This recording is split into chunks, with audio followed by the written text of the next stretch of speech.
Ladies and gentlemen, boys and girls, children of all ages, we proudly bring to you Mormonism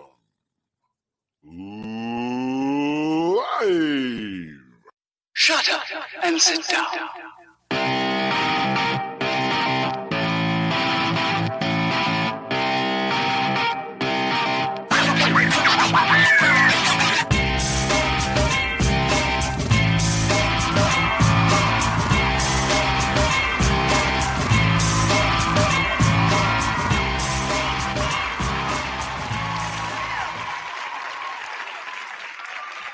Hello, Free Mormon. Bill Real. How are you? I'm great. How are you? Excellent. Sorry, I've got my routine, my patterns. I can't really break those easily, my friend. No, you can't. But I just want to lean back a little bit, let everybody rejoice in the glory that is my T-shirt, and then we'll have the obligatory arguments as to what Marvel character that is. So it should be a pretty easy one. Yeah. We'll let somebody throw the right answer out in the comments. Yes, his sound effects go snick, snick. Yeah. As opposed to thwip, thwip. Okay. So what's going on in your life? Do you have any announcements, any exciting things to tell our audience before we get to the main point of the show, Bill? Let me just say to everybody listening right now, in fact, whether you're listening live or whether you listen to this when it's published later, would you please go on to iTunes or wherever you're listening to or watching Mormonism Live and subscribe, hit the like button, and give us a review. Right now, I think we've got a pretty high review on at least the Apple iTunes store, but we'd love a good rating everywhere you guys are listening. And we really appreciate everybody who follows us and tunes in for what I think is an incredible live show on Mormonism. Well, we have a special guest tonight, and I think that's a great idea. Absolutely great idea, Bill. And I hope everybody can do that. Just take a few extra seconds to do that. But we have a great guest tonight. It's Weird Alma. You know Weird Al, right? I know Weird Al. I was told I looked like him in high school. Really? Oh, by the way, the haircut's growing out nicely. Look at that. A couple more weeks. This is going to be a beautiful haircut. It's going to be amazing. I can't wait. It'll never be as good as mine, but yours grows out, mine grows up. If it grows at all. But no, we've got Weird Alma on the show tonight. And Weird Alma is a person who is immensely talented and gifted and done a number of songs in the vein of Weird Al Yankovic about Mormon things. And one of my favorite ones that we want to start with tonight, because this one's very special, it's called Gaslighting. Ooh, I like this one. And we're just going to play the first part of this before we bring Weird Alma on, because there's a special reference to you in it, Mr. Real. Did you know that? So I do. I'm not seeing it in the lyrics, so I don't know. It's in the talking part. Oh yeah, it's in there for sure. Blah, blah, blah, blah, blah, blah, and it's just there's a talking part. Got it. I feel good about it. Well, I hope it's the right song. Anyway, do we have that queued up? We're just going to play it to the part where it mentions Bill Real, and then we're going to fade out. We're going to introduce our guest and bring him on. There is Weird Alma's page, his web page, where you can find all of his songs. And right now we are waiting to hear Gaslighting, right? Yeah. Done to this song of Greased Lightning. So it's not playing then? Did you take it off and turn the sound off again? Yeah, well, because it wasn't up. It was saying that it was up. I can definitely play it if you want. Yeah, so I just don't know why it's not playing the audio. Here we go. I'll put it on mine. Okay. The Mormon church is so dogmatic. It's really problematic. It can feel so traumatic when they're gaslighting. They'll make you question everything about your own sanity, oh yeah. When you question, they make you question. If something seems wrong, that's just the way it's supposed to be, oh yeah. It's your problem, not the church's problem. If you point out something's bad, then they'll say you must be mad. They'll attack your real intent while dismissing what you meant. It's gaslighting. Oh, well, it's so gaslighting with the things the prophet Joe would do. No, seer stone, he didn't use a seer stone. But then they change the narrative and tell you that they always knew. He used a seer stone, of course he used a seer stone. It's always been Orwellian. It's gaslighting. howled and said the missionary force would grow as God directed, oh yeah. But when it shrank, they had to say that was exactly as expected, oh yeah. You thought 2 + 2 was 4, might not be that anymore. Cause when you start reproving, those goalposts start a-moving. Gaslighting. I am Elder Stephen L. Stickenbottom, and I welcome you to this brand new exhibit at the Church History Museum entitled Transparency Through the Ages. As you may know, our church has always been open and honest about our history, and so we wanted to... Excuse me? Yes? I know the tour is just beginning, but I already want to bang my head against a wall. Oh, sure. Well, please use the wall to your left. Okay. We seem to get this a lot. You can see the impression of Bill Reel's head over there.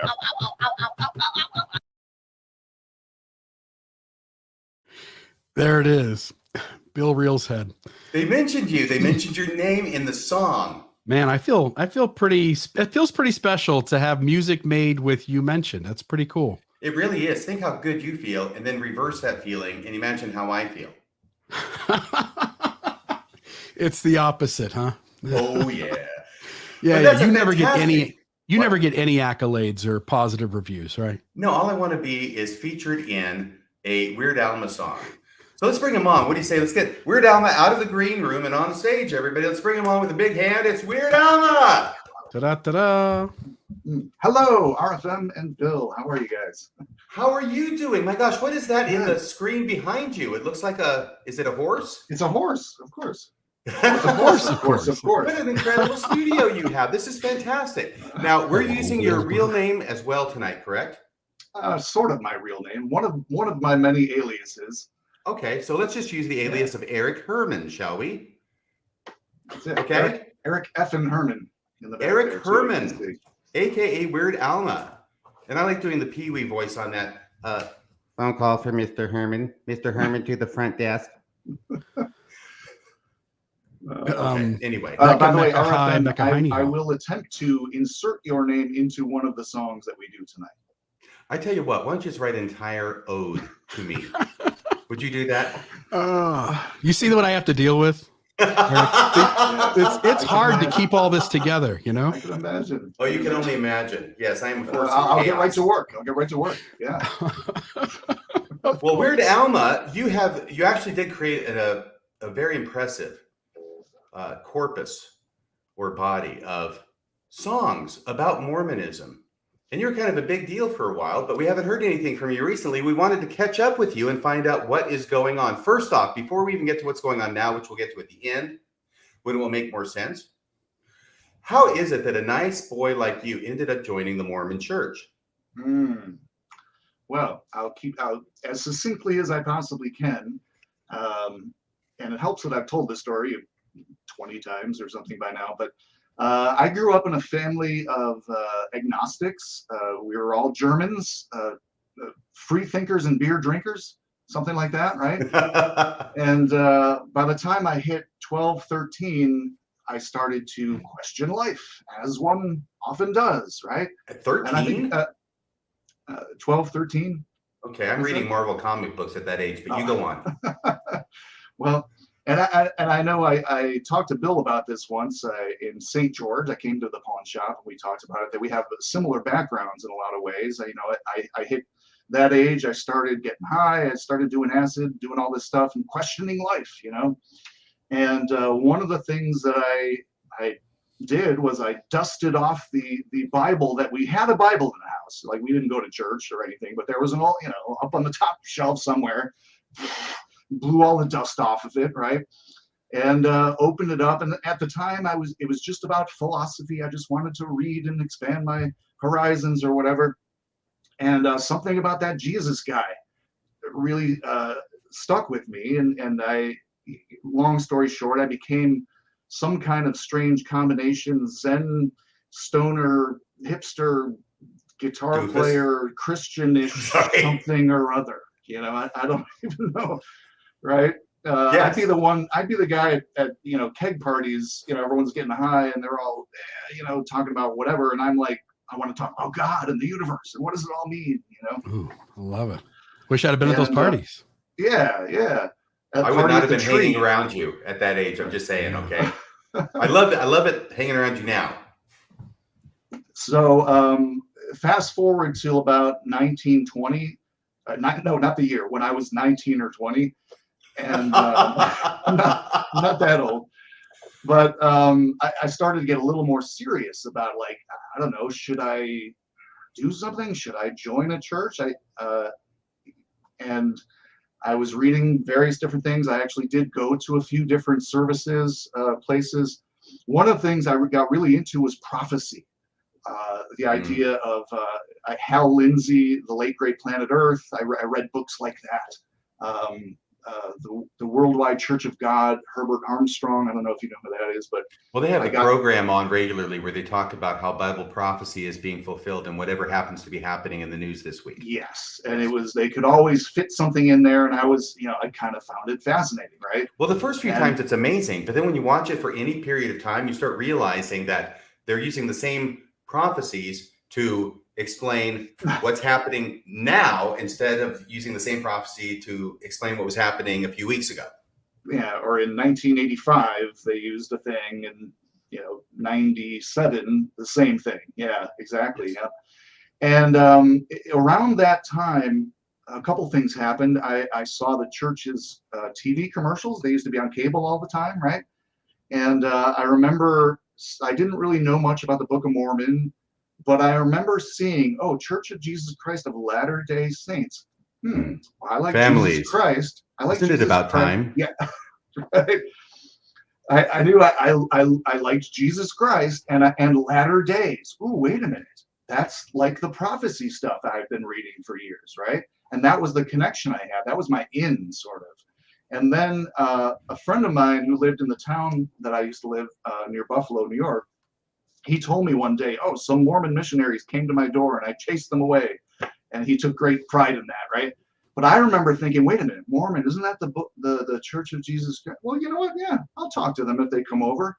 And I kid you not, maybe a month later or something, doorbell rang. I opened the door, 2 guys in suits, and I was like, oh, hey, I was waiting for you guys. Hashtag tender mercy, which has never been said before or since in the history of those 2 are still in the church because of that, just because of that right there. And they're still talking about it every fast and testimony meeting, and the congregation is sick of hearing it every month. No, one of those guys left long before I did. So. Good. But, yeah. Anyway, they came to my door and came in, and I was fascinated to hear about Joseph Smith, and that, especially that all this happened an hour and a half from where I lived my whole life, Palmyra, New York, and there was this Indiana Jones quality to it, finding ancient plates and relics. It really appealed to me. And the other thing was because I never joined with any specific thing before, I think I had an open slate, but I also had certain ideas that mainstream Christianity, I didn't like the you're saved or you're screwed idea, basically, that some born again Christians had. Either you're saved or you're effed. Can I swear here? No. Weird Alma, by the way, I just wanted to say that it's a little known historical fact that Joseph Smith did sport a fedora and a bull whip. Oh, nice. Illinois Smith and the sinking Native American treasures or something. Palmyra Joseph is what they called him. So some of the things, like the ideas of that there isn't per se a hell, but there's different degrees of glory, like that really appealed to me. Like I thought that makes sense, okay, or sort of makes sense, And the idea that you could still visit the Lord, or talk to the Lord, communicate with the Lord. Powerful, and that's why it's worked. That's the narrative that missionaries use, because it means something. That this 14-year-old boy, hey, that was me. I did the same thing. I questioned, what church should I join? What should I believe? Should I follow something? Should I not? And I'm getting dizzy. I'm sorry. Would you stop it? No, who's doing that? I think Maven and I are playing games. So I'm getting motion sick. I need my Dramamine. Sorry about that. I'm sorry. Weird Close your Alma. eyes. I'm sorry. Are you okay? I'm okay. Yeah. I have said that the theory of Mormonism is excellent. The reality of Mormonism is lacking. Yeah. Yeah. The idea of Mormonism is pretty damn cool, huh? Well, until you dig into some other things, then it's, it falls apart too. But so then anyway, within, I don't know, maybe a month or two of that initial doorbell ringing, I took the plunge. I should rewind a little bit, because there's how I wanted to get that spiritual witness, right? I wanted to know, I wanted to really know. So what I did, and this is, I'm not saying this means anything one way or the other, but it's part of the actual story, is I took a hit of acid and I walked up to the park near my house that I would usually do such things at. And I started praying, and I want to know. I had always felt that was a tool for connection to something, right? And I had a little light with me. It was a light that you used to get these at gas stations, and you would push on either side of the light, and the little light would come on and be a little flashlight, right? Mm-hmm. And it died out on me. Now, I was at that park for several hours, right? And I started to have this notion that if I prayed enough, that the Lord could make this light turn on, and that would be a sign to me. That would be a very small thing for the Lord to do. That's easy. Well, you'd think, right? I mean, he made the sun. So anyway, I'm sitting there in the park for hours and hours, sitting there pushing this little light and praying, and then it dawned on me, wait a minute, I'm looking for a sign. That's not how you get a sign. You don't look for a sign. If I spent 6 hours sitting here in the park, that must mean that I believe, right? It must mean that the church is true, that it's that important to me. Okay, you know what? I don't need to do this. I can go home. So that's your conversion experience. Well, wait a minute. Hold on. I'm not done yet. I'm not done. Right. I said, you know what? I'm going to go home. That's all I need. And I get up and I look at the light. I'm like, stupid thing. And I press it, and I kid you not, it turned on. It turned on. Mm-hmm. And shone like as brightly as ever. And that thing worked for like a year after that point. Okay. I'm sold. So, and like when it turned on, the feeling of being filled with the Spirit, as much as we could define that, You sound like the Wizard of Menlo Park. So there you go. I'm in at that point, right? I'm in. Well, fantastic. So you got baptized, you joined the church. Did you go on a mission? I did not. I was 21 years old, and I was not ready to. It was enough of a change. I had to change a lot of things when I got baptized, I wanted to be ready to do that, commit 100%. Well, there's a whole LSD thing. Yeah, right. And other things that are frowned upon.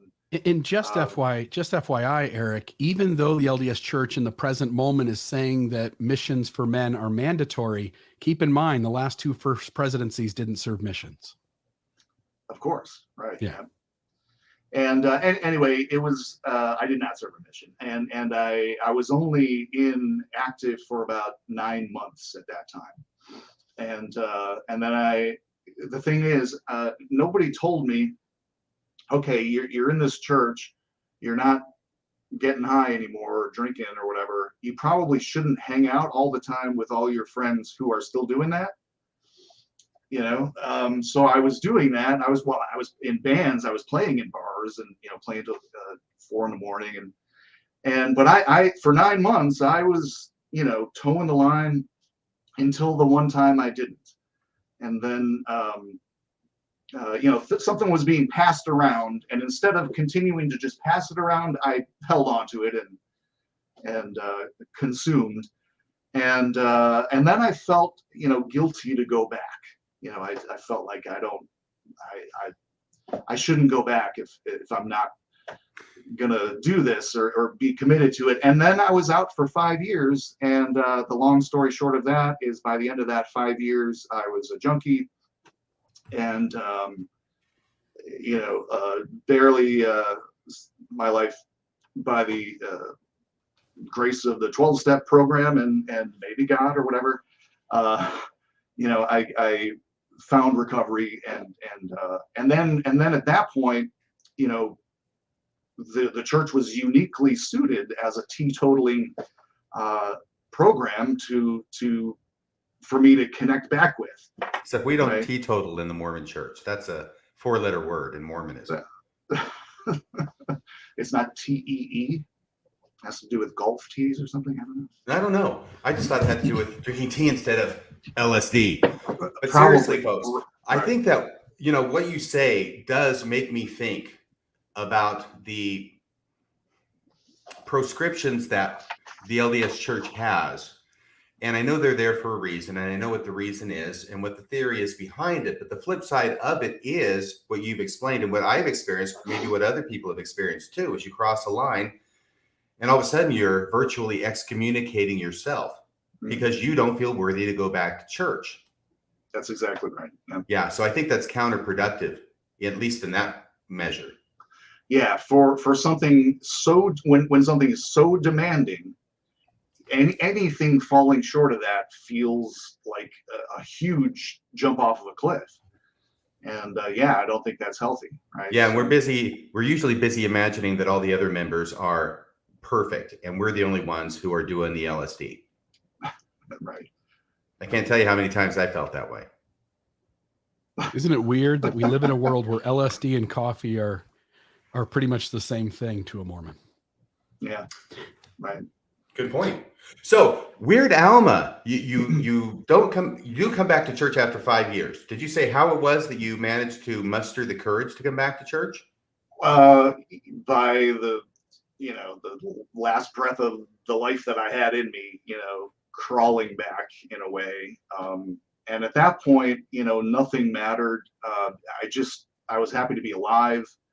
I went to funerals with friends of mine that where I was on the drug that put them in the casket. It was bad. It was really, really bad. And so I was happy to just be there. And Buffalo, New York is a great place for a member of the Mormon church to just be there, because it's not the same as Utah or Idaho or something. It's very, very different. They are just happy to have you. And I did have many, many wonderful experiences. I mean, they still did road shows and stuff like that, What year are we talking about? Are we still in the 90s? 97 is when I came back, right? And a side note, one of the road shows that I wrote was based on the 2002 Salt Lake Olympic scandal as a spoof of the Music Man. And it barely slid through the stake presidency. They had to get all these special permissions because I was kind of poking fun at the thing. But we did it, and it was really fun. Well, I'm sorry. Are you going on with your story? Because I want you to get to the point where how it is that Eric Herman, i.e. you, became Weird Alma, because that seems quite a stretch from where you were at the time. Yes. So came back to church. I met my first wife, Roseanne, in '99. We got married in 2000, and I was pretty deep in. Although I will say that when I joined in '90, there wasn't the internet, right? And so I really didn't know about things like polygamy, and to the extent that I would later know about it. Book of Abraham, racism, all that stuff was several years later. But by that point, I was glued in. I had that indoctrination, or that I didn't want to lose that belief that I had put so much into.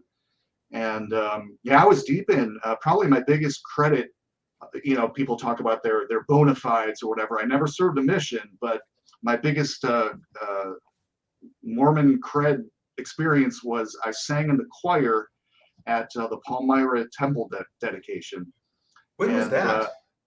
2000, year 2000. In the year 2000, you sang in the choir at the temple dedication in Palmyra. And in fact, I could have played bongos on President Hinckley's head. and really kind of somewhat regret that I didn't take advantage of that opportunity. Yeah, I was standing, they lined us up, we go into the room, and I'm standing there, and he is literally right here. And oh boy, it was tempting. Especially because I had seen that the Simpsons episode where someone plays bongos on Mr. Burns' head, and they kind of, I don't know. I felt bad at the time, that thought had crossed my mind, but it did cross my mind. But fast forward, over the years, there were cracks, the shelf thing, all these little things that didn't add up, but I kept going, kept showing up, kept believing.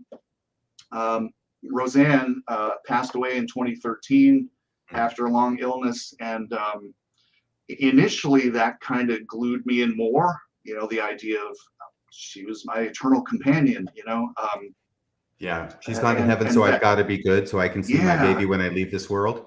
Yes, and that was such a hard thing when I stopped believing, to know that there were those implications too, and that was hard for her family too, I'm sure. But anyway, she passed away in 2013. By 2015, though, things had kind of built up to a point, and it wasn't even a lot of the so-called critical stuff. One of the biggest issues for me was the 116 pages story, which is right there in the scriptures, and every so often, every 4 years or whatever, you'd read through it in DNC, and it was just one of those things that just, boy, it was the first, and I'm talking about it with today's perspective, but I know at the time it just made me feel weird. And usually I would read about it and kind of, okay, close. All right, that's enough.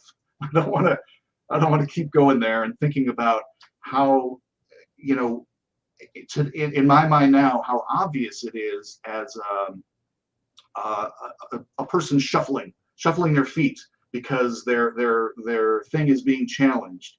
And when you see everything that happened, the way he explains that, oh wait, no, actually there were these other plates with the same story. No, not exactly the same story. And God knew about that 2,000 years ago, so he made that arrangement for that. Never mind that he didn't make arrangements for the Book of Abraham, Right. And wouldn't it have been easier for God just to say to Joseph, no, really, I mean it. You can't give those 116 pages to Martin. Yes. Oh, and I love the there's lists of what are some other ways to resolve that situation. Sear stone. Oh, here the pages are behind a log, or zap. Oh, right. Use the sear stone to find the pages. Take it another step further, which is if there really were conspirators who got the 116 pages and they were going to alter them, I can't imagine a world in the early 1800s where you wouldn't notice they altered them. And the other side of that is he could have reproduced. He didn't have to reproduce the whole book. He could have reproduced a page and said, "Here, look." And then, oh, you want a different page? All right, here's page 93. Look, you know what I mean? It could have been as simple as that. He didn't have to reproduce the whole thing. There's so many ways to resolve that don't include this weird, almost sci-fi time travel element of God knowing ahead of time and making this very particular, very strange solution for that problem. Anyway, Weird Alma, yeah. Interrupting again. When Maven shows up, I always interrupt the guest because she has something she wants to say, I think. Yeah, I just wanted to hop on this real quick and just plug Mike from LDS Discussions, both his website, and he's also he's putting everything together in a podcast, but he goes over a lot of these things and just kind of pointing out how there's so many times where, Emma tells Joseph that she heard, in town that people were coming to get it. And he was able to use the seer stone to see that the plates were safe and everything was fine, so just kind of going along with that. And one of the interesting things that Mike has done, and I think he's actually probably borrowed a lot from Dan's research and from others, but is with the Book of Mormon and the missing 116 pages, the parts where he's going over that are the parts that have the least amount of new names, for like people names, place names, etc. And it was just something new to me that I hadn't thought of before, that he had to be really careful because he wasn't sure if those pages were coming back or not. And so he had to kind of hedge his bets till he got to the part where he was past where he was before. And then all of a sudden now we're getting specifics again. That was something I had never noticed before. That's it. True. The other thing that I noticed is that the way that he states it, or the way that I should say, the way that it's stated in D&C implies that he was going to do it exactly the same, right? He could have given himself an out. He could have said, you know what? It's kind of fudgy. He could have said, hey, loose translation, guys.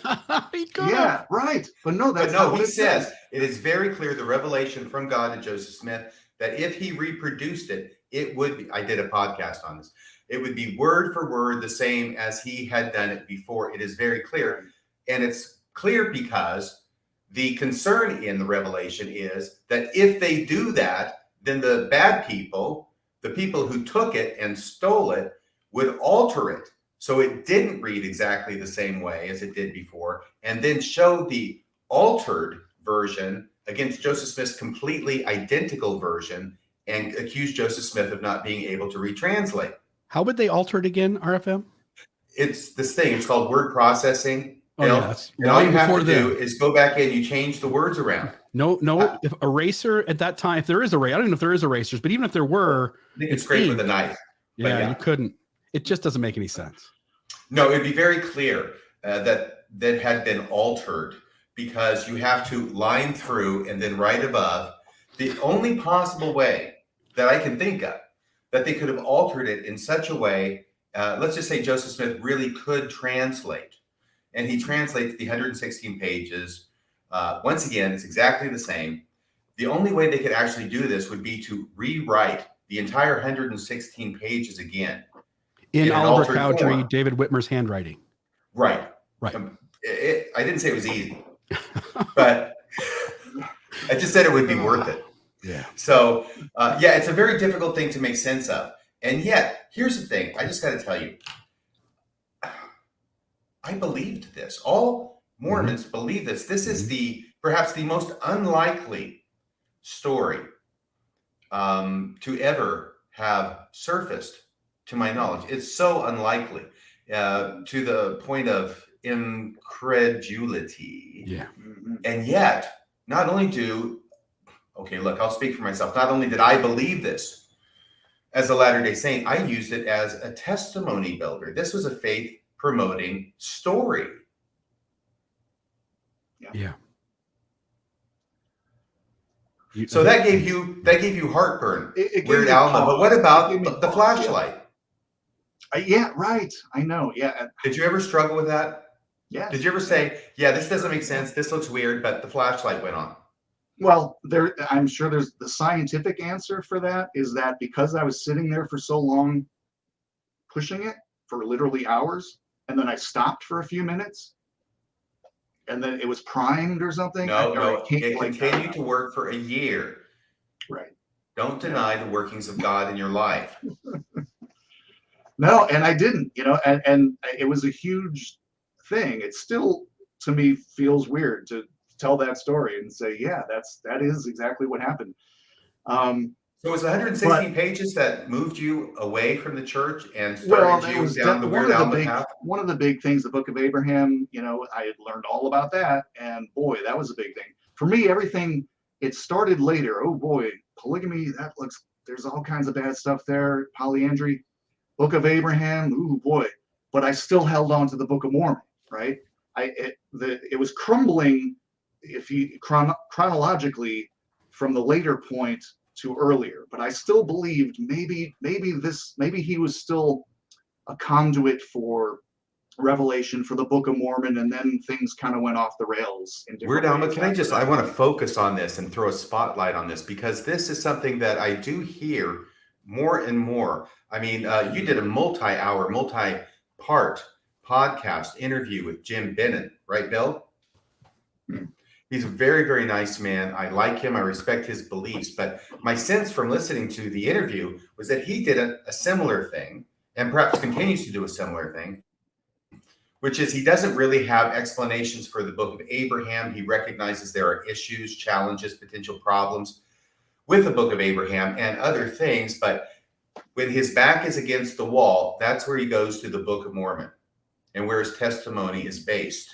And it sounds like that's what you were doing, even though the Book of Mormon is kind of tied up with 116 pages, isn't it?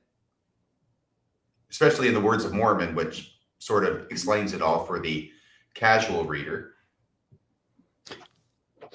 Right.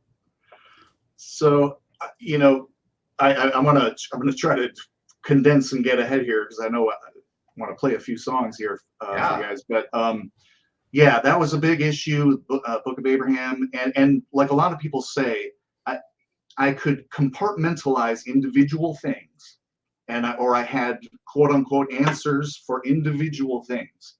And then at some point, late 2015, early 2016, stepping back and just looking at all of these things, you know, where there's smoke, there's fire, and there was fire billowing out of virtually every issue of Mormonism, you know, and I had to look at that. The final straw for me is the same as many people. How to Build a Transoceanic Vessel, that podcast. John Larson, right? Yeah, Mormon expression. And that really just killed it for me. Again, how he explained the building of a boat, and it could have said, oh, God just made a boat appear. That would have, okay, you could just believe that or not. But no, that's not what it says. It talks about smelting rock and doing all these things. And then when you really look at the logistics of doing that, it becomes absurd, you know. And then, so it was May of 2016. I just stopped believing. I was walking my dog one night, and I remember thinking, oh, I guess it's just not true. And I had never allowed myself that thought before. And as soon as I did, oh, yeah, that explains everything. You know, a lot of time you just don't allow yourself to even think that. And then when you do, you see, oh, that just explains everything.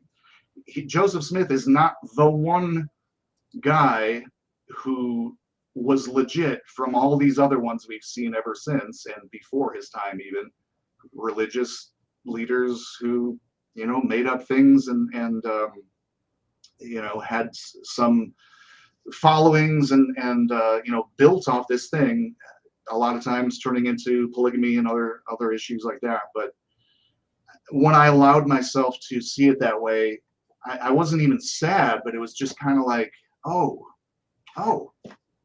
okay, now what? You know, and it did leave this hole that I felt for, you know, quite a while after that point. Now what do I do?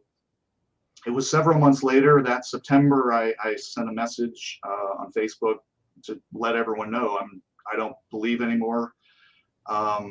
And I felt good about it. Like my family, I was mostly worried about my in-law family, my late wife. Her whole family's deeply, deeply into the church. And they have 8 kids and 100-something offspring. And I loved them, and I still love them, and I wanted that to remain. And I felt good about where I left things at that point. And then that October, General Conference was Elder Ballard and talking about where will you go. And at the point where I was having just left, that was my first instance of, and I didn't watch conference. I was happy to get those 10 hours back, let me tell you. But you heard about it. It bubbles up on Reddit and other places. And, but I said, it just kind of hurt to realize that my whole family that just had, I felt like a pretty good feeling. No, they're looking at me as an apostate, and maybe I was naive to think they wouldn't anyways, but their leaders, these guys, they're going to listen to them, and no matter what. And every conference since then, you see it now, right? There's always those mentions of the unruly child, right? And well, your answer to that question should be simple, shouldn't it? Where will you go? Your answer is, I'm going to the park. Yeah, go back to the park. Well, no, but it made me think of a song. It made me Hamilton. You know, everyone was listening to Hamilton. I listened to it like 50 times, right? And that was the genesis of Weird Alma. I didn't record a song or anything, but I wrote a verse and I posted it on ex-Mormon Reddit, and like, I don't know, 4 people liked it or something. You know, it was no unceremonious, right? But I was like, okay, yeah, whatever. And I'll sing the first verse of it. You say the church isn't true and you're planning on leaving today. You'll cry in your tea and your coffee while we watch you wither away. You'll be sad with hours and hours every Sunday and nothing to do. It will drive you mad with 10% more of your income burdening you. You'll be back, wait and see. You will miss the pure misogyny. You'll be back one of these days, and you'll help us keep on bashing gays.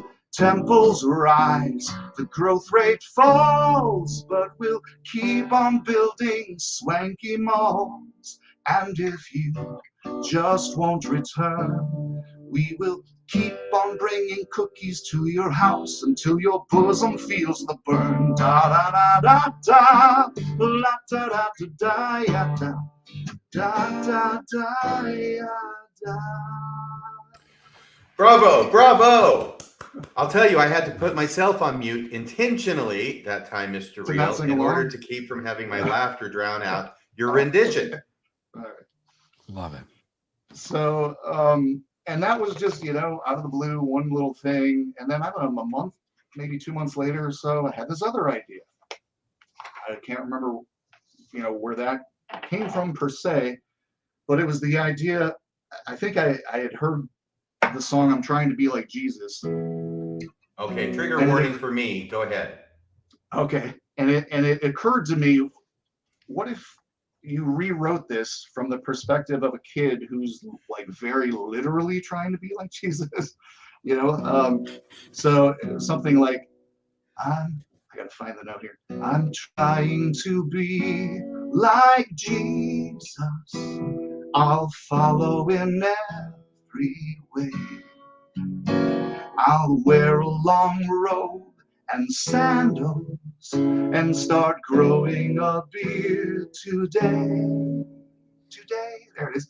I'll tell people to hate their families and tell my church leaders they're all Pharisees, saying love one another as Jesus implores. Have dinners with sinners and hang out with whores. You can kill people, drown people, and call it divine, like he did in 3rd Nephi 9. Very nice. So educational as well. I haven't sung that in a while. I had to find the notes. But that was another shelf item for me, 3rd Nephi 9.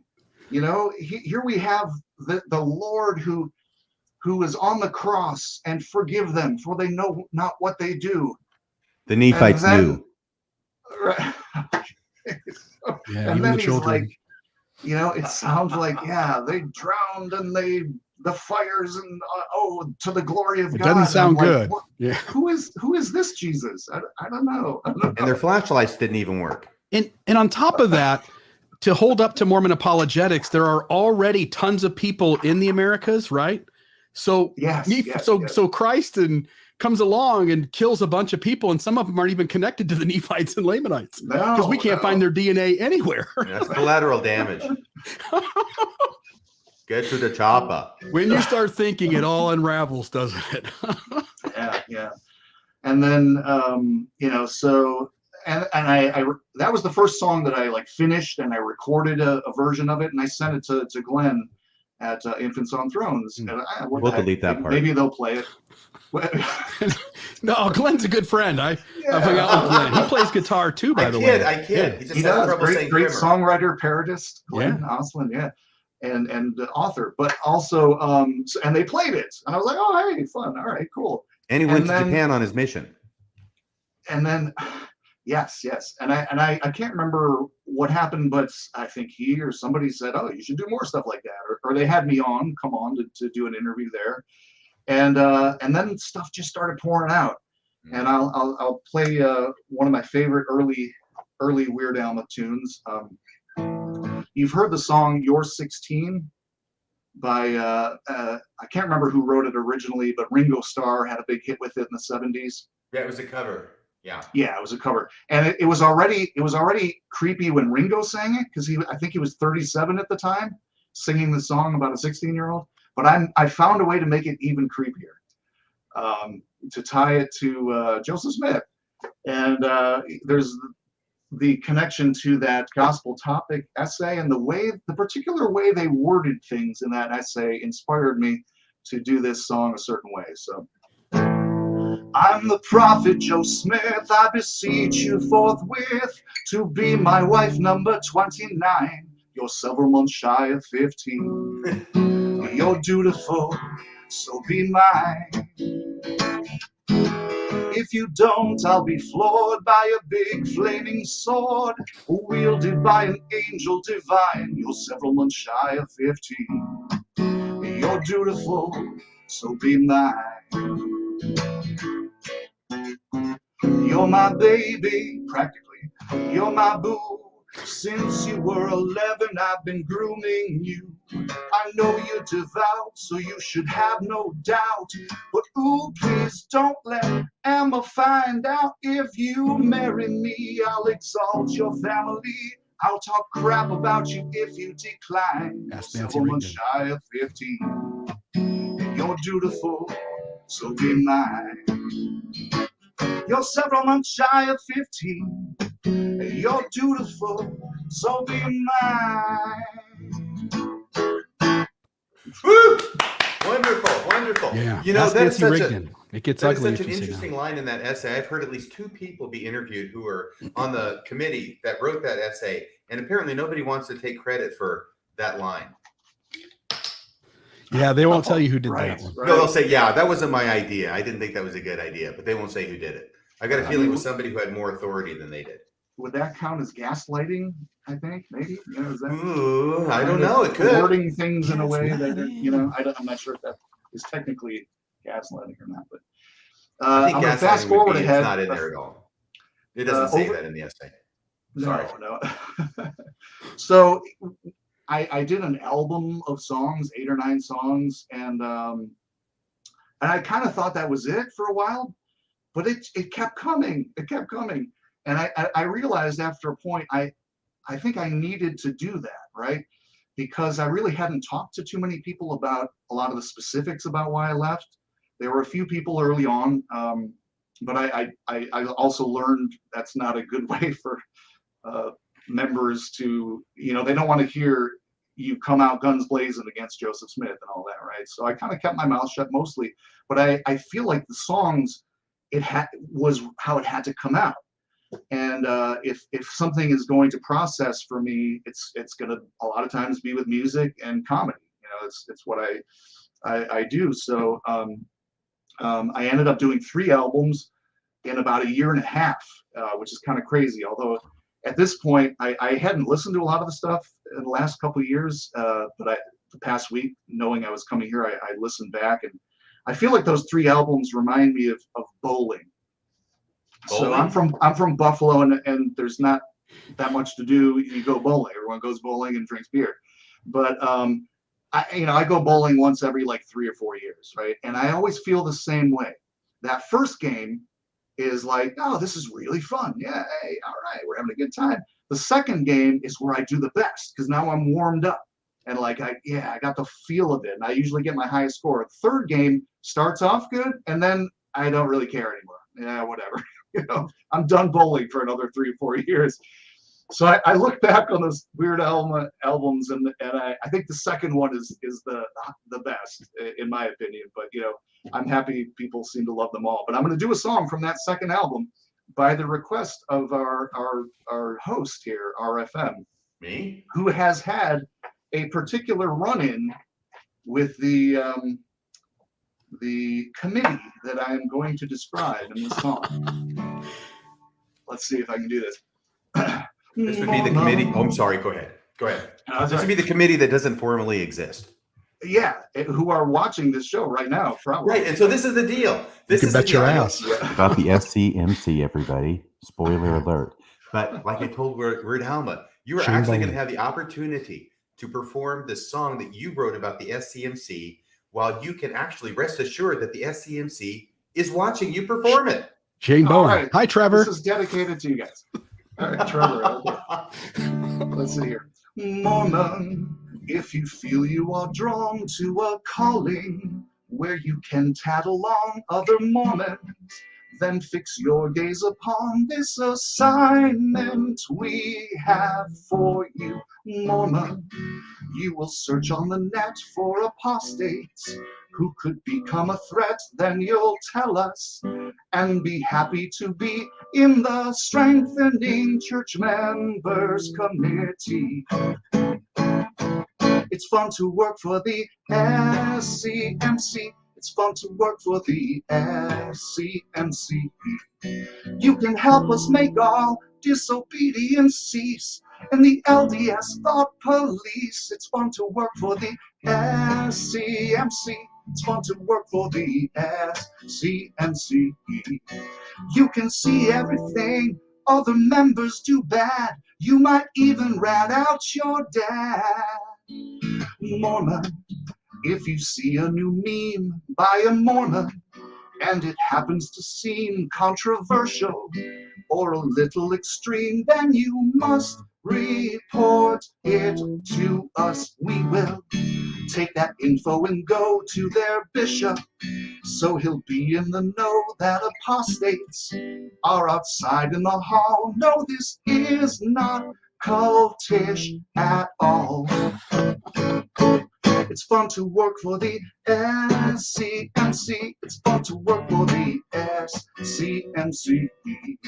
You'll be serving the Lord, really making your mark as a stool pigeon, rat fink narc. It's fun to work for the S.C.M.C. It's fun to work for the S.C.M.C. You can point out the ones who have questioned out loud. Big Brother will be so proud.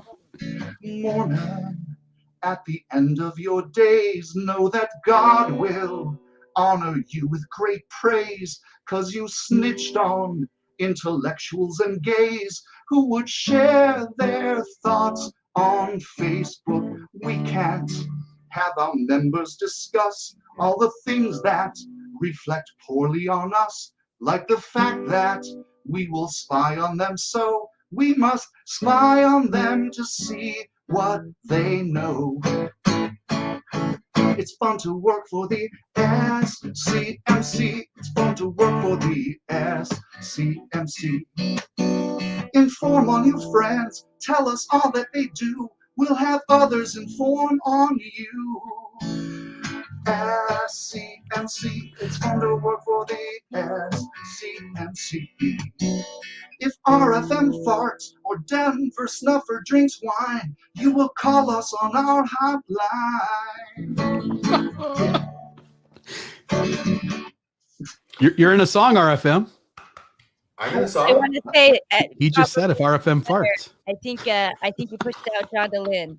Yeah, John's not going to be happy. Take that, John DeLynn. Your farts are mine now. I own your farts. That's Timothy a fantastic song. I think that's the first time I made contact with you, or you did with me, because I got your permission. Actually, I think you asked me to play it. No, really, I got your permission to play it as the closing song when I did, or the outro music, when I did my podcast on the S.C.M.C, which is called Spying for the Lord. Right, yeah. It was perfect. Elder Dykes. What's in that? A couple other things I want to mention. One of the highlights of the Weird Alma years, or a couple of years, or whatever it was, is in 2018, Lindsay Henspark asked Brother Jake and I, Brother Jake and I had first talked about doing something together. And she said, hey, why don't you do it at Sunstone that year? And so initially we were like, oh, let's write a song. No, we went big. And we wrote a whole damn musical. Well, okay, about a 45-minute musical, right? That's a lot. And it was called Mahanrai Moriankamer, the musical. Jeez, what do you rhyme with Mahanrai Moriankamer? Right. Right.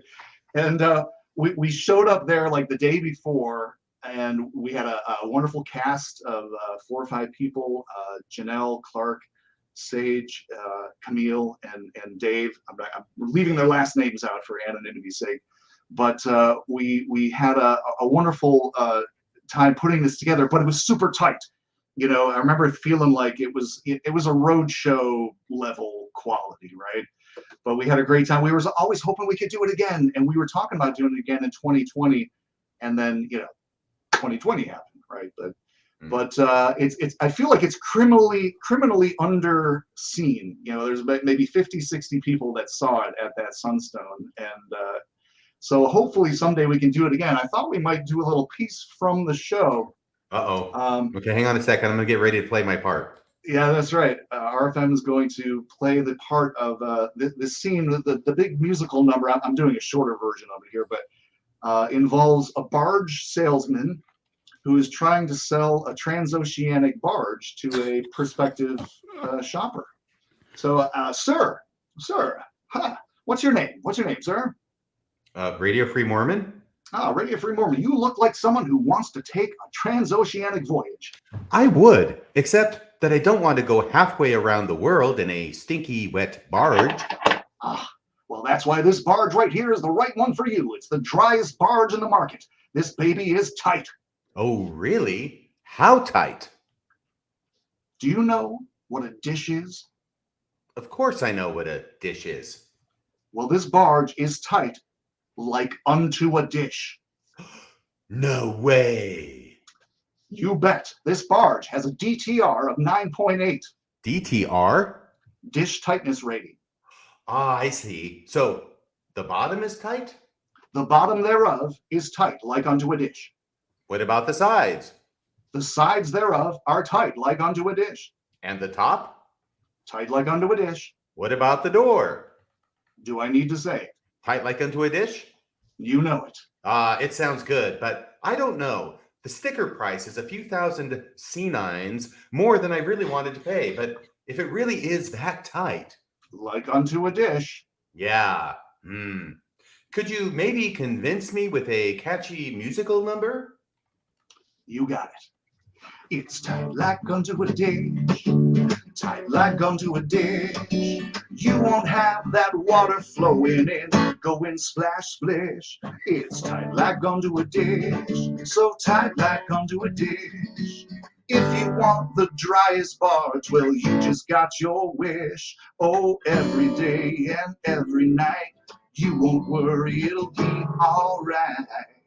'Cause it's tight, tight, tight, like unto a dish. Like unto a dish. It's tight like unto a dish. So tight like unto a dish. You don't want to be sleeping, then get hit in the face by a fish. It's tight like unto a dish. So tight like unto a dish. Tighter than some tiles with fancy grouting. Tighter than the budget of a young women's outing. Tighter than a pane of bulletproof glass. Tighter than the stick up Bednar's ass. It's tight, tight, tight. It'll be all right, right, right. Tight, tight, tight, tight, tight, like unto a dish. Like unto a dish.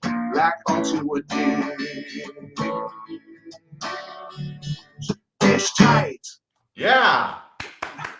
Yeah.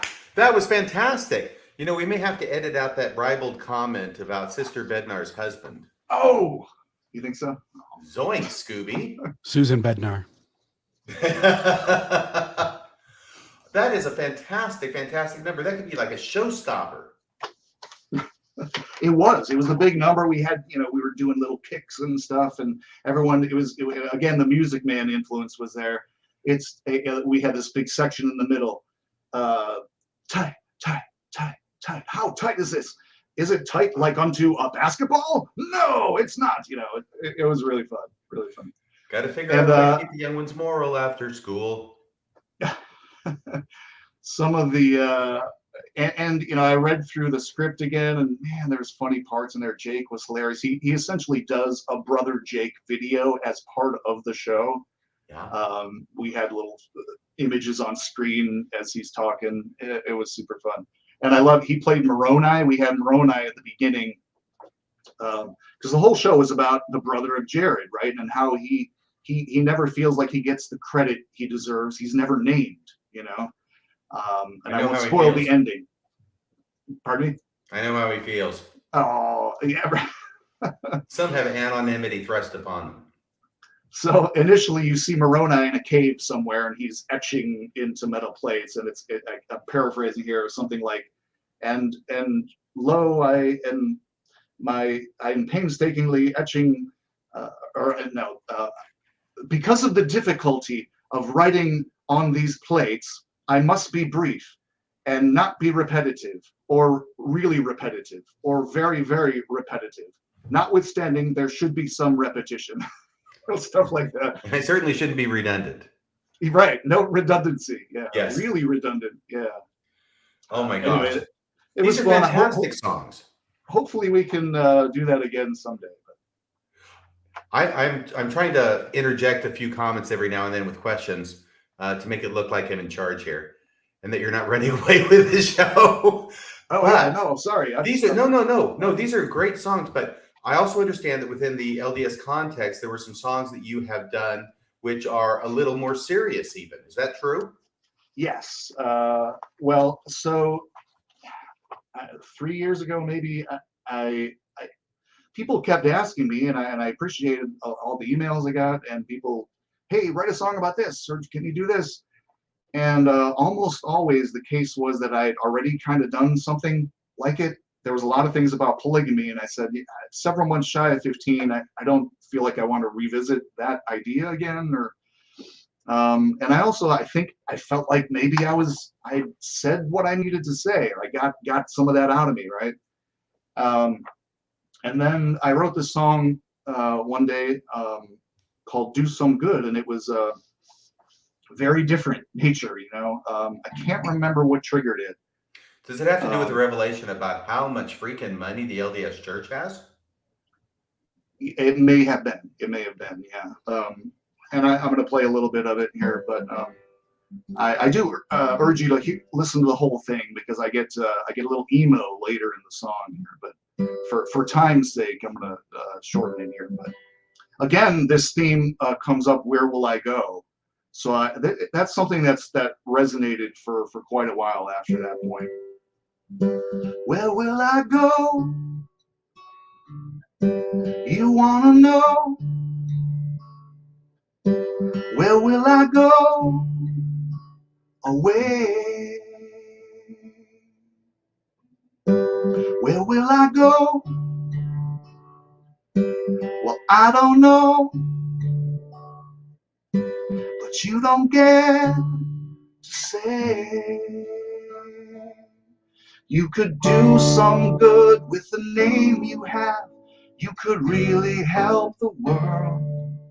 Turn a chapel into a shelter, and you could really help the world. You always testify what you feel. Well, how about something real? If you can do some good, then do some good. Do some good. Do some good with the name you have. Etc., etc., etc. And yeah, that was, I recorded it live, just me and a guitar. I put it out there, and I've gotten so many people writing me how much they appreciated that song. So I wanted to do some of it here. It kind of surprised me a little bit, but it's not funny. It's not, you know, a little bit poking the bear, I guess. But and then there's this other song that I wrote that I do want to do the whole thing. I think it's timely again, sadly. It's timely almost every month, isn't it? Yeah. And this was back, Sam Young was doing, you know, all of his great work. And shout out to Sam Young from Mormonism Live. I can't remember if he had asked me to do this. He asked me to perform it later, but I think I wrote it on my own first. And then I sent it to him. I said, here, see what you think, or whatever. I had read some of the stories on his the webpage, and I want to be clear, this is not my experience that I'm singing about here, but it's me interpreting a few different ones and putting it into a context of it's almost like an Eric Herman song. We're going to talk about that in a minute. That whole thing, I do music for kids, right? Is my main gig, but because it's from the perspective of a apostate kid, helping kids. Yeah, of a kid, maybe, I don't know, 5, 6 years old, who's had this experience and doesn't even understand it in the sense that the reality of it, his parents kind of skirt around it. I'm just going to play the song. It's kind of self-explanatory, but this is called Millstone. I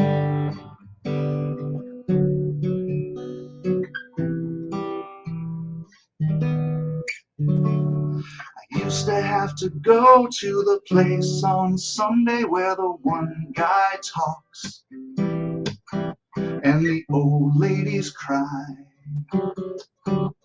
and I have to wear a shirt and tie. Now Mom and Dad said that we'll have to find another place to go where nobody can play that way with me again. Oh, I never knew what a millstone was. They would roll it on the grain to make bread, and some people wear them around their necks. That's what Mommy told me Jesus once said. I thought I must have done something bad when the one guy asked me in, but we only prayed. And then there was some new game we played. Later Mom and Dad said I'll be okay, and they gave me a hug, but they didn't say why I shouldn't be okay. Oh, I never knew what a millstone was. They would roll it on the grain to make bread, and some people wear them around their necks. That's what Mommy told me Jesus once said. I heard Mom, she was mad that no one would believe that she saw me in the room with that one guy and the game he played with me. She said he moved to a town far away to lead a bigger church with more kids to play. Now I have to go to the place on Monday with the lady in the chair. She listens while I tell her again about that one guy. When we drove home, my mom said it's gonna be hard for me, and when I am grown, I'll carry a millstone of my own. Oh, I never knew what a millstone was. They would roll it on the grain to make bread, and some people wear them around their necks. That's what Mommy told me Jesus once said. Jesus said to love the children. He said, let them all come to him. Heaven's kingdom children glorify. All these things I learned from that one guy.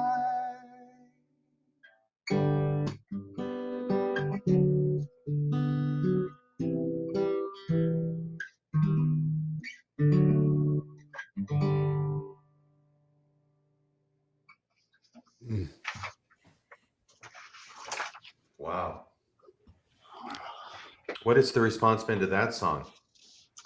Well, I haven't played it much. Sam asked me to play it at the rally he had in 2019. I mean, a few people did tell me that because and this is going back to after I wrote it. I think I sent it to maybe Reddit or somewhere, and I asked, does this ring true? You know, because I borrowed it. I read stories, and there's things in there about people describing their experiences, and I just interpreted it, you know. So, but people said they felt it resonated. So that was what I wanted to hear as far as that goes. But. Well, it looks like from some of the comments that it's really resonated with a lot of our audience. It's also resonated with me, and I find myself getting emotional as you sing it. I have not heard this song before. Can I ask you a personal question? Yeah, of course. If I were singing that song, I would have difficulty making it through. What do you do mentally and emotionally to allow yourself to get to the end of that and not crack or break while you're singing it? I don't know. It's something that it's like a show must go on kind of thing takes over. I'll tell you the harder version of that is when my wife died. I sang a song at the church service for her that I had written for her before we got married, and again, man, I as I was rehearsing that, I couldn't get through. In that moment, on that time, at that time, I was able to do it, and just kind of, a lot of it is just focusing. It kind of helps that that's not a song I do a lot, and I needed the words and the chords, right? So I can kind of fall back on just look at that and read that. But anyway, on a lighter note. Yes, by the way, let me tell you what. So I felt at a certain point, I'm not gonna, I don't ever want to say Weird Alma's done, right? I'm not retired, because you never know, that bat signal might come up, right, someday, and the next song idea comes or something. But I felt 2 or 3 years ago, like, okay, no, I think I can move on to other things, right? And however, in this past year, I want to tell you what I'm up to now. An idea struck me, and I couldn't let it go. And I've been hard at work on this the past few months.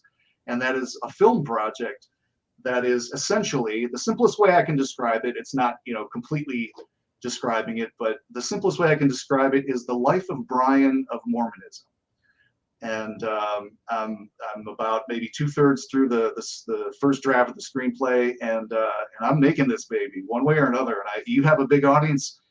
Any filmmakers out there, or people with money that want to invest in a indie film, please get in touch with me, because I'm going to do it next year one way or another. You know, I have some money I can put into it. The question is, what will the quality of it be, right? But this idea hit me, and I have 1,000 ideas that die quick deaths, right? But certain ones just keep coming back and festering, and I have to work on it. And the key of it was the life of Brian idea of separating it from the real thing, right? This is not a story about Joseph Smith and Mormonism. It's a story about Joshua Morrison and the Morrisonites. You know, totally different thing, right? But what I love about it is I'm able to use that framework. I can goof on it. I can have fun. You know, I can put in some of the esoteric sort of angles of Mormonism, even though I don't need to make any claim towards accuracy. And yet, I feel like there will be some poignance in there. There will be things that will describe maybe an interpretation of what might have happened, right? So I'm hard at work on that. WeirdAlma@gmail.com if you're I'm looking for producers, possibly director, and there's people out there doing great work. Please get in touch and let's do this thing. Brother Jake is he's busy, but he did send him the script. He's going to help tweak, maybe throw in some jokes there. But mostly it's my baby, and I'll be doing that. So the other film project, I was going to say Weird Alma. Go ahead. Yeah. That sounds fantastic. I do hope there's at least one scene where a high priest continues to inadvertently say the name of the Lord.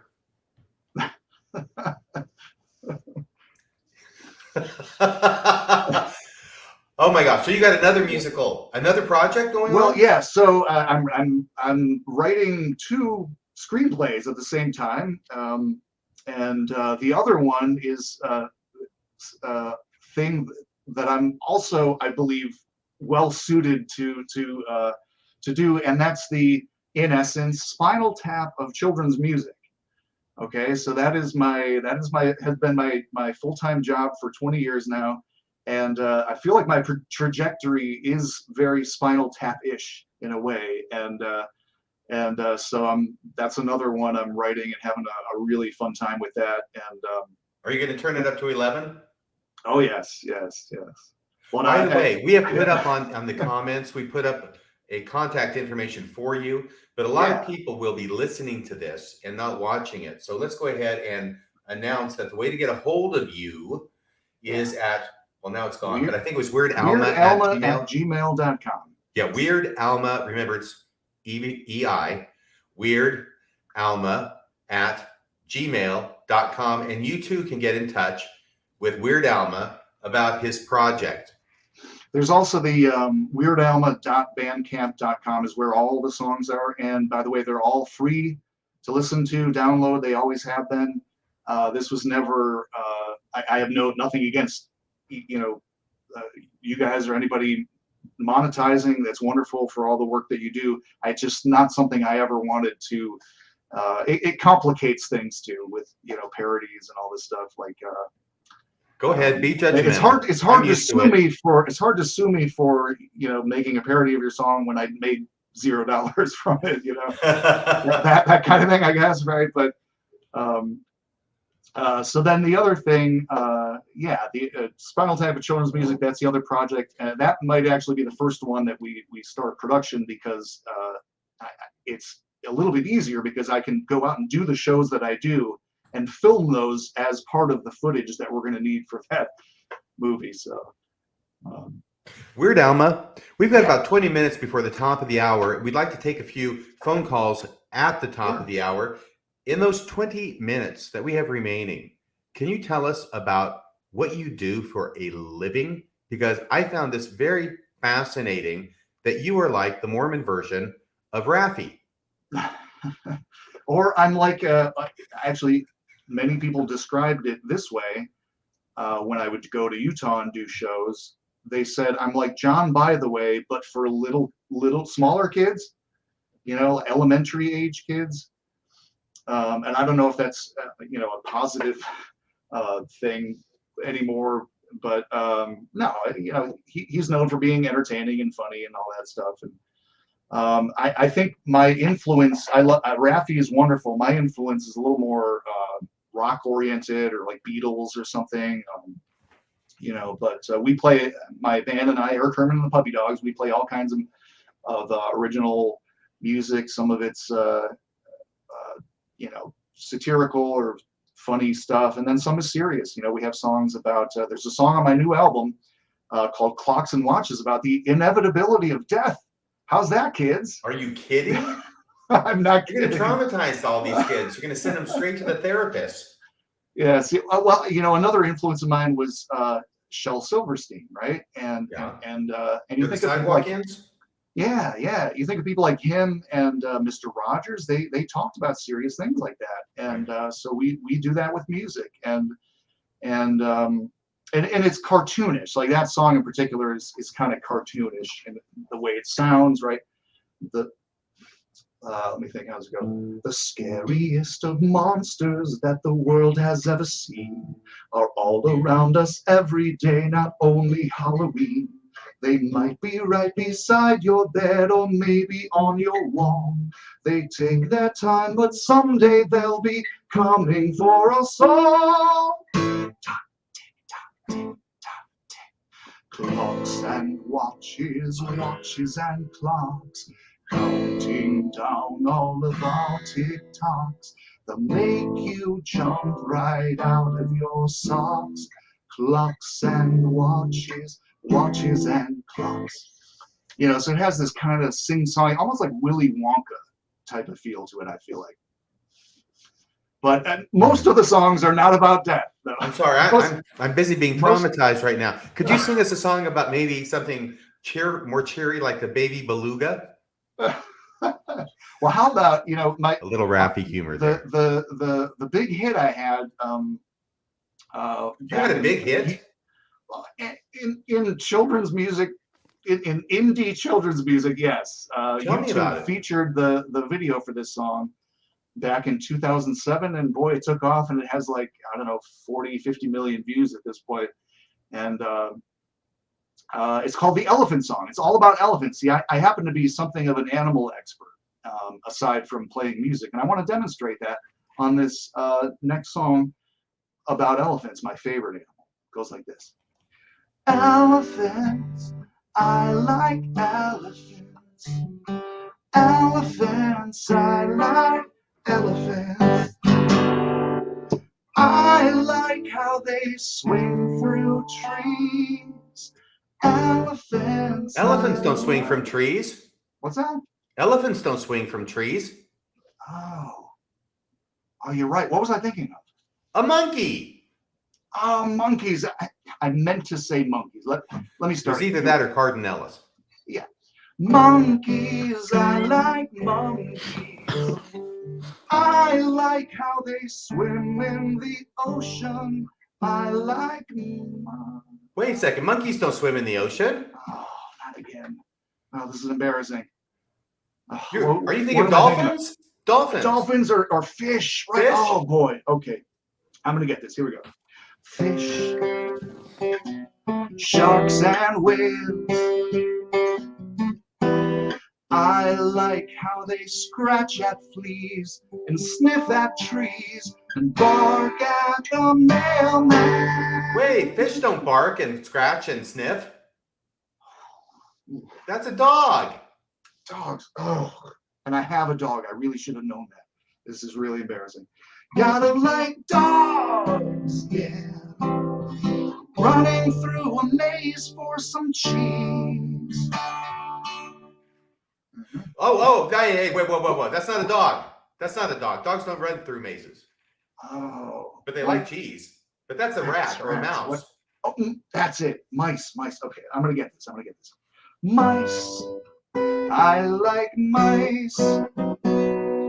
I like how they say cock-a-doodle-doo. What? Mice don't say cock-a-doodle-doo. That's a rooster. Oh, roosters. Roosters, I like roosters.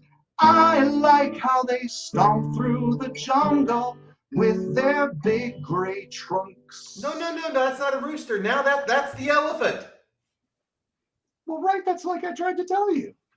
Elephants, I like elephants. Yes, that was so good. I know it was elephants. Bravo. And by the way, some people in the audience may have thought that I was just being unnecessarily intrusive. No, I was being necessarily intrusive. That was part of the act, right? Right. Oh, yeah. No, yes. I was playing the little kid in the front row. We had that as a setup before. Yeah. And the kids are not afraid to tell me what an idiot I am. That's for sure. How do you feel about tapers? A taper. I like tapers. I like how they gallop and trot. And pull chariots. No, that's right. That's it. No, they pull chariots. And pull chariots? Yes.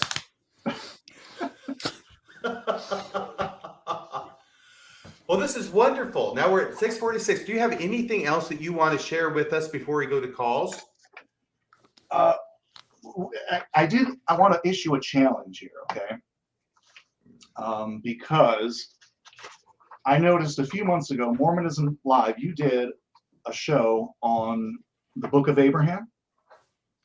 And it took you, yeah, and the one I'm thinking of took 2 hours and 45 minutes.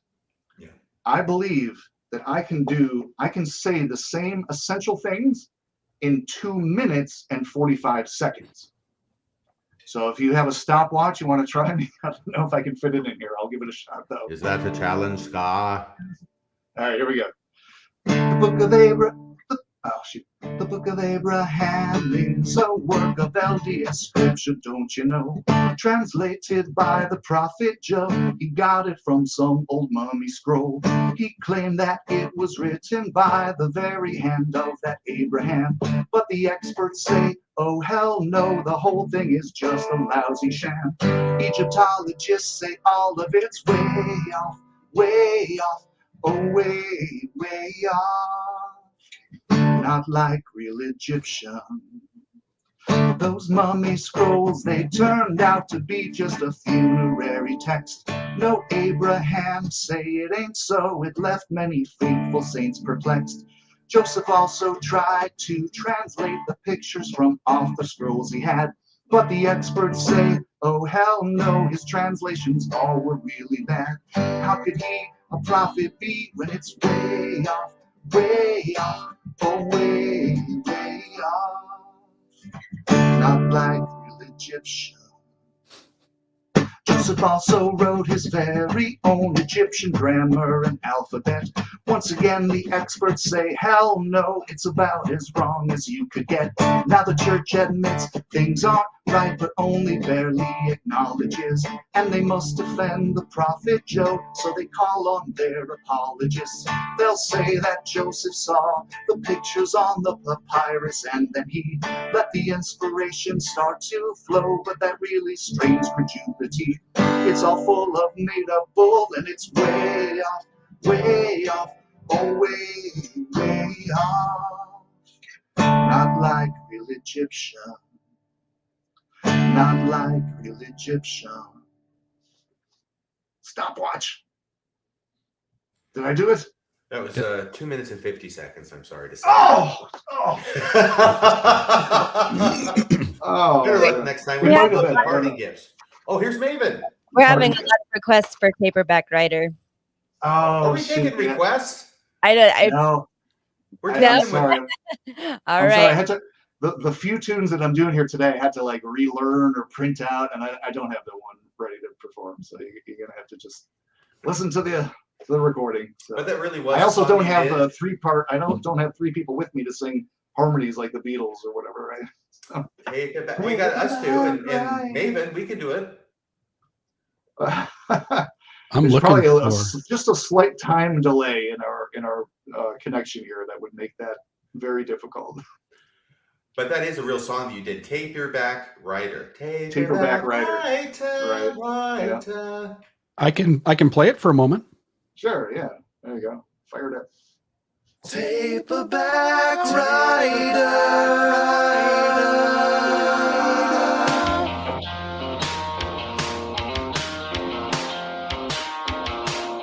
Dear Mormons, wait before you leave the pews. I have an article in the Deseret News. It explains how back in ancient Nephite times they didn't have horses, so they had to be Tapirback Riders. Tapirback Rider. It might be hard for you to get this thing. It's an explanation known as loan shifting. Joseph didn't know what a taper was, so he said they rode horses, but they really all were Tapirback Riders. Tapirback Rider.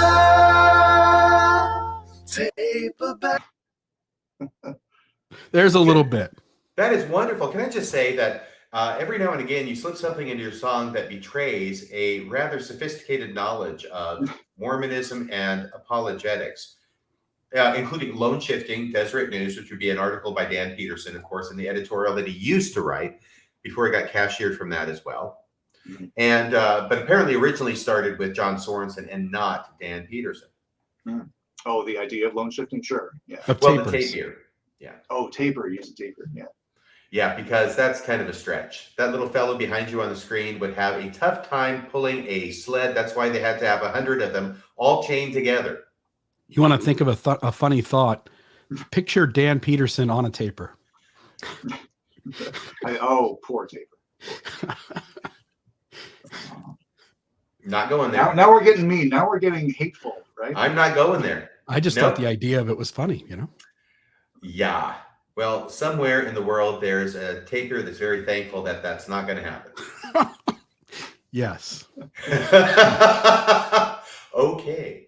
All right. So now, is there anything else you wanted to share with us before we go to phone calls? I'm sure we have a lot of fans who would like to call. Yeah, please. Is that good? I've blabbed enough and I've sang enough. So, yeah. Yeah, and we did have a call, but it dropped off. Folks, call 662-667-6667. That's going to be the easiest way to get in if anybody wants to talk. Eric, I got to say, how did you get into the thing doing stuff for kids? Like, how did the introduction to that happen? So it was not something by design per se. I was living in Buffalo, New York, and I was doing a lot of different things. I was doing theater shows, stage, and I was playing in coffee shops, singer-songwriter stuff, playing in a couple bands, just, fledgling at a lot of different things. I also had a real job, a daytime job, pushing paperwork around. And around the same time, this would have been 2002, a few different people unrelated to each other all mentioned something about, you know what, you seem like you're good with kids. You should do music for kids or do something with kids. One of them was my brother-in-law at the time, who was or still is an elementary gym teacher. And I remember him telling me, we had this guy come in to our school and do an assembly, and he played some music and sang some songs, and he's like, I think you could do that as good as he did. And I remember at the time, like, I don't know, it seemed super, super uncool, right? Somehow, and it is in some respect. But the thing is, I didn't want to be Barney. Like, I had this perception in my mind that that's what that Barney? Barney the dinosaur? Love you. Yeah, you right. Love me. Oh, look out, you're going to have to pay some royalties here. This is that how that Bill's turn to works? shine. Damn, there comes the lawsuit. There it is. Yeah. But then, the anyways, purple dinosaur, right? You don't want to be Barney the purple dinosaur, yeah. Barney. Sure, yeah. Okay. And I did side note, I did a podcast interview a few months ago with a guy who was one of the people who played Barney in the he's got his own podcast. Anyway, there's more than one person? Yeah. I hate to spoil it for you. Is it like Lassie? It's not real. It's not really a dinosaur. Oh, okay. There's a person inside there. Anyway, so what I did was I went to the libraries around Buffalo, and I took out children's music CDs. And I listened to a bunch of stuff, and I said, "Oh my gosh, this is really fun! Like you can do all different styles of music. You can have characters and comedy, and it really appealed to me once I realized that, and I think the body of my work. I have nine albums now. My latest album is Magic Beans. Look for it online. It's on Spotify, Amazon, all that. This is, by the way, this is actual size too. You need to get a special record player to play. I'm kidding, but that's an LLP. Yeah, extra long play.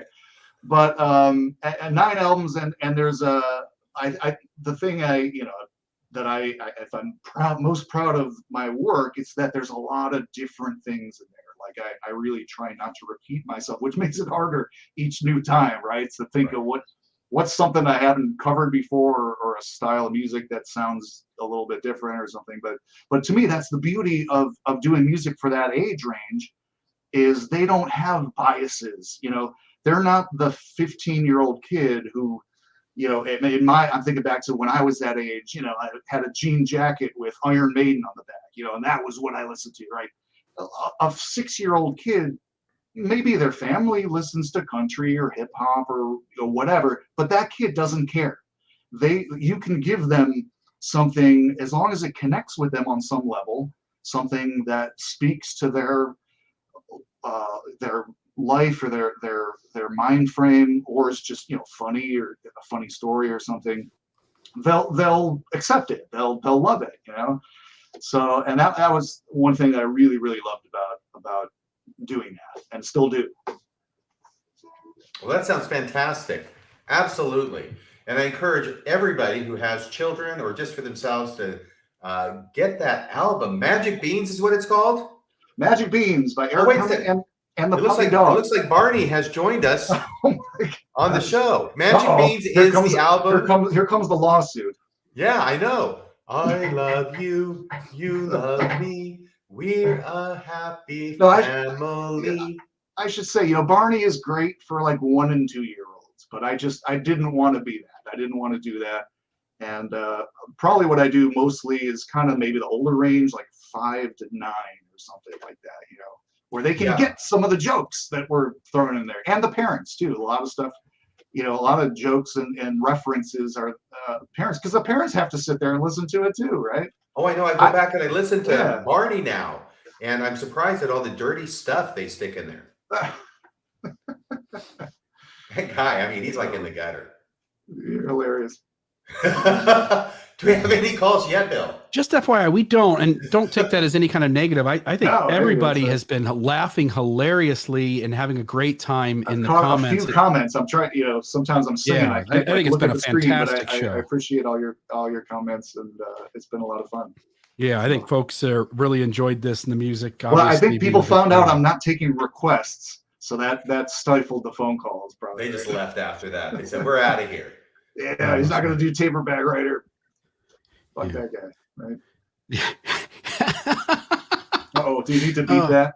No, you're good. I think he's opposed to it more than I am, but we're not really going after the 0 to 17 audience. Right, yes. I'm not an official Eric Herman capacity here, by the way. So. Yeah. Just a note to viewers, we do have the monetization for this this episode turned off. I think Maven put a comment out earlier to notify you of that. Folks, if there's any chance you could just send us a few bucks, we'd really appreciate a donation. It's what allows RFM, myself, and the rest of the folks in the umbrella to get some money back for the work that they do. And also, Eric, as you pointed out, this project you mentioned, folks, reach out to him at weirdalma@gmail.com and let him know if you're able to help him get that project off the ground. That'd be awesome as well. Kim McGee asks a pertinent question. Do you perform nationwide? I do. I have performed in 47 of the states, and hoping to get to Alaska sometime. That's the only state I haven't been to, but Is that because you're wanted in the other 3? I haven't performed in a couple of them. What's that? You're wanted in the other 3? Yes, old drug-related charges. Yeah, I can't. But you actually do travel around. Oh yeah. Do people hire you to perform at parties and gatherings? More so, like parks and libraries and theaters and schools and things like that. You're still going to the parks, huh? Yeah, no, those are some of my favorite shows. I currently live in Walla Walla, Washington. The town so nice they named it twice. And that's about 4 hours from Seattle. And I go over there a ton. We went there, I don't know, 5 or 6 times this summer, because basically every suburb of Seattle has their own like children's concert series every summer. And those are some wonderful shows out in parks, as long as it doesn't rain. But the rain in Seattle is overstated. It almost never does that time of year. So. Right. Walla Walla, known for its apples and its maximum security prison facility. Housing, what's his name? Gary Ridgway. Yeah. He's about 2 miles from me right now. So, but I'm not a prostitute, so I'm probably safe. Yeah, just stay away from the Green River. Right, yeah. Walla Walla is also known for wine. It is, over the last 10, 20 years really grown in that respect. I think there's something like 124 wineries here, which is ridiculous for a town of about, I don't know, 30,000 people, maybe something like that. And everybody staggers about downtown. Yes. Yep. That'll be me later. But I had a question. Maybe. Yes. Yeah, I was just wondering if Weird Al has ever, as far as you know, like been made aware of. I'm sure he has plenty of people parodying him, but I just wonder if you happen to know if he's ever like heard of you or not.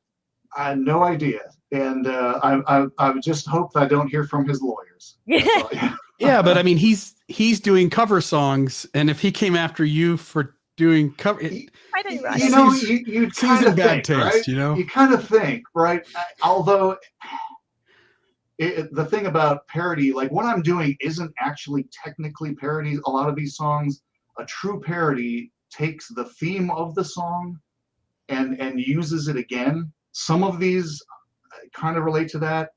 RFM, maybe you know what I'm talking about, but you're not a trade or IP lawyer, but it's not as simple as just doing another song. It gives you fair use and all of that. So I don't know. Like I said, when I started doing this, it was with no intent for it to become a thing, right? It was just, here's a couple of songs that I threw out there, and it kind of became a thing. But I've always been ready to like pull the plug. So you know what, folks, download the stuff while you can if you like it. I'm just saying.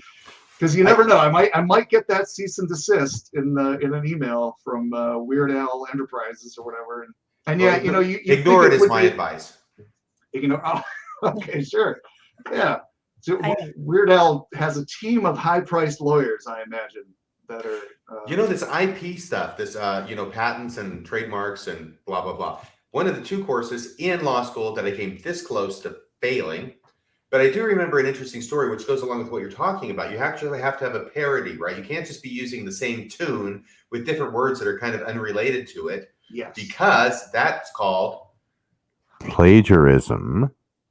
And the great example of that I remember was George Harrison getting sued for My Sweet Lord, right? Oh, yeah. Famous. Well, that was just straight up copyright, basically. Yeah. Too much of an influence. Yeah. Too much of an influence from the Chiffons who sang He's So Fine. Was that the Chiffons? Shoot. Somebody look it up. Anyway, it's the song He's So Fine, My Sweet Lord.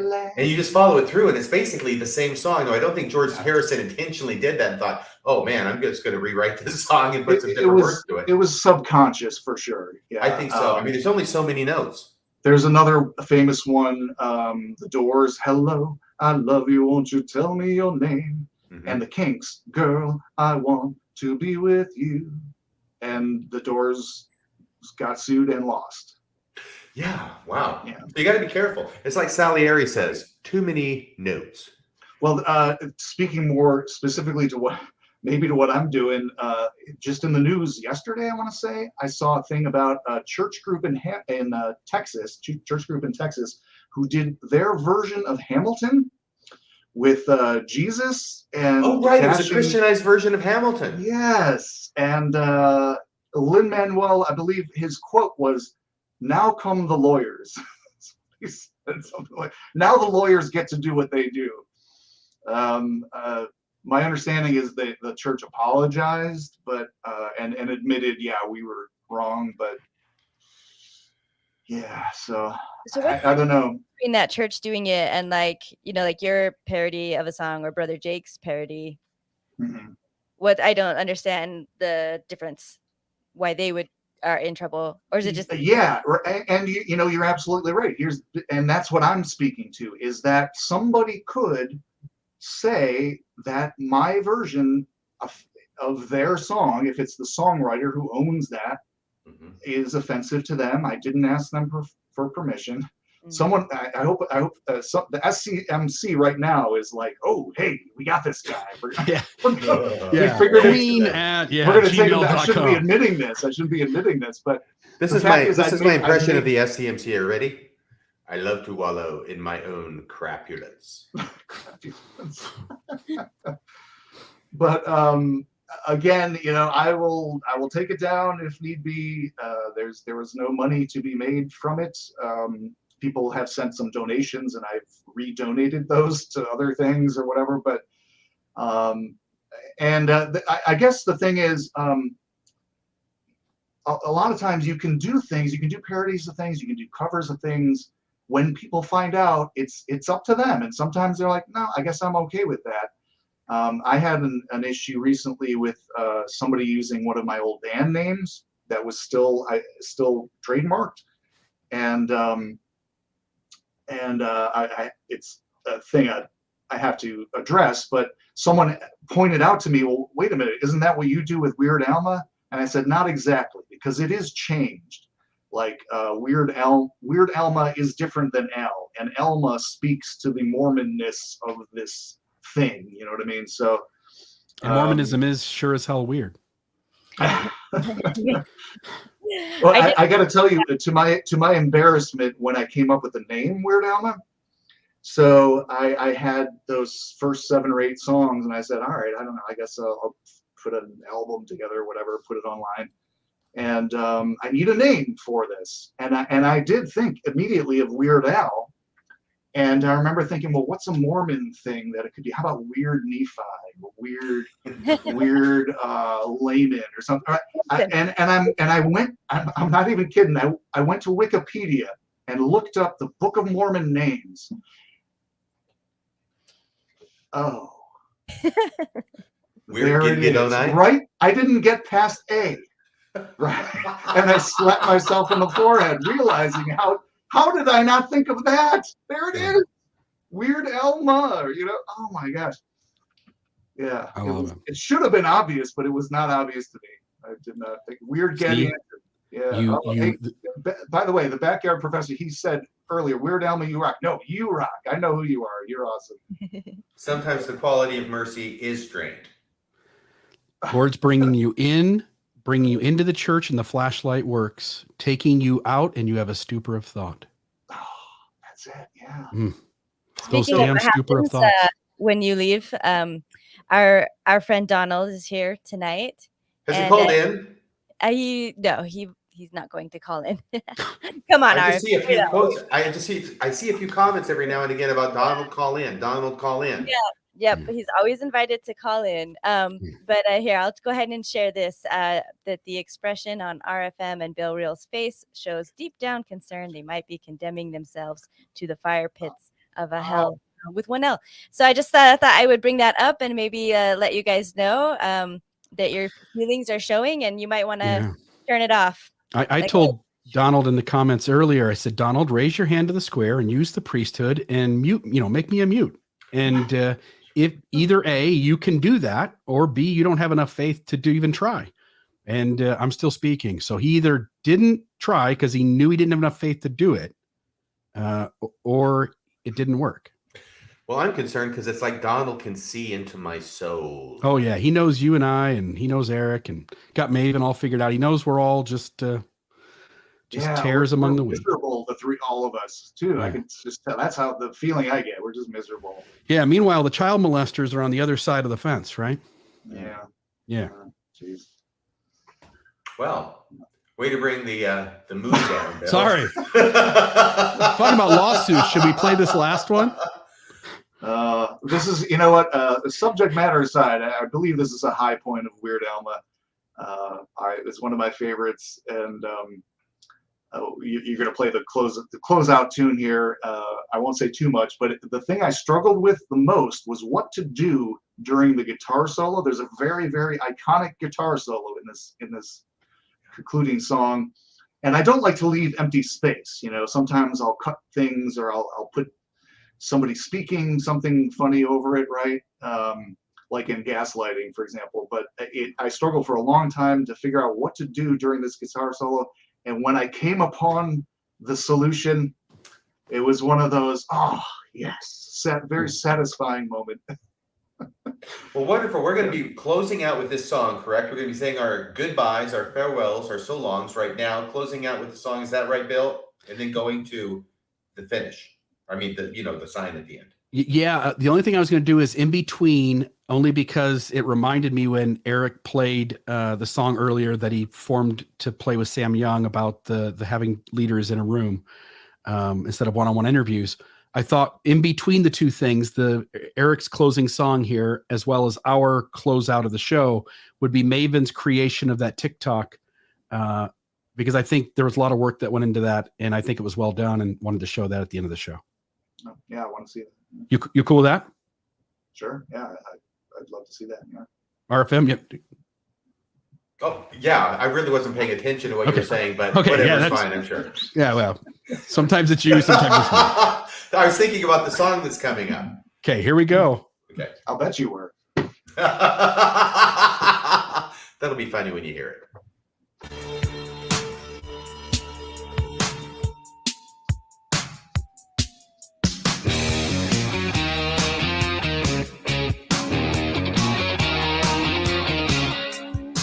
The bishop said, now that you're turning 12 years old, a deacon interview we will have to hold. So I said to myself, I'd better do what I've been told and don't beat it. Don't beat it. He could have asked about my spiritual state.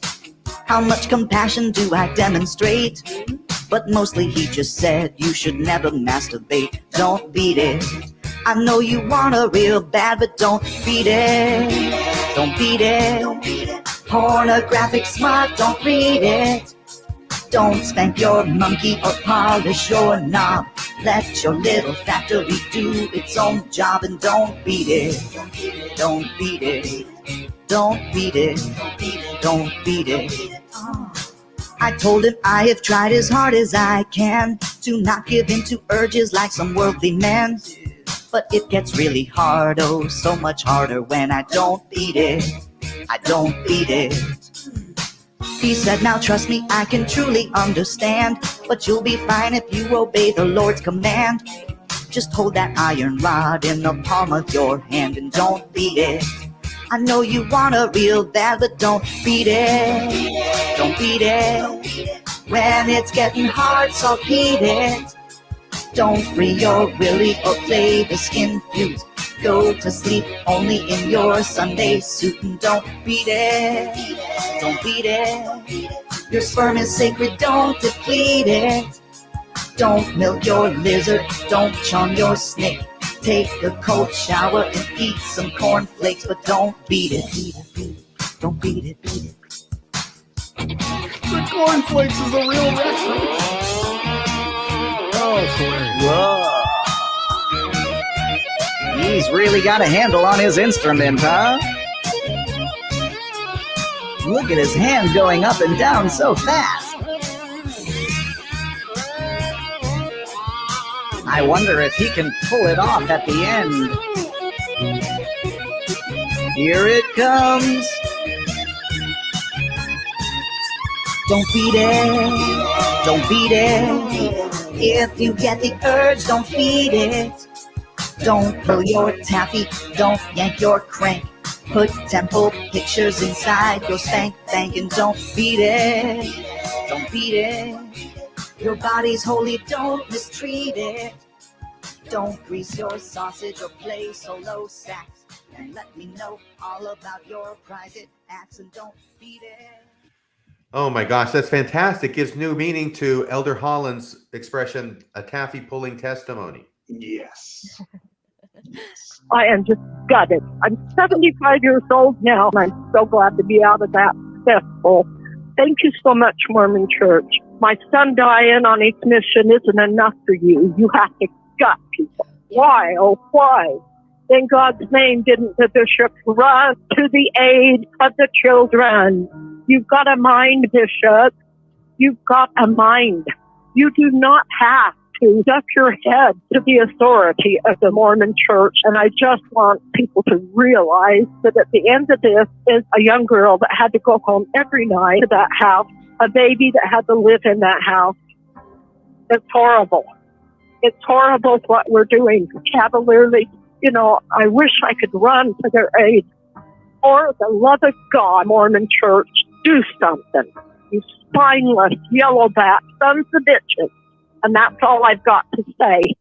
I am just Ladies and gentlemen, boys and girls, children of all ages, we proudly bring to you Mormonism Live. Mormonism Live. And sit down. Better than touching your own little factory.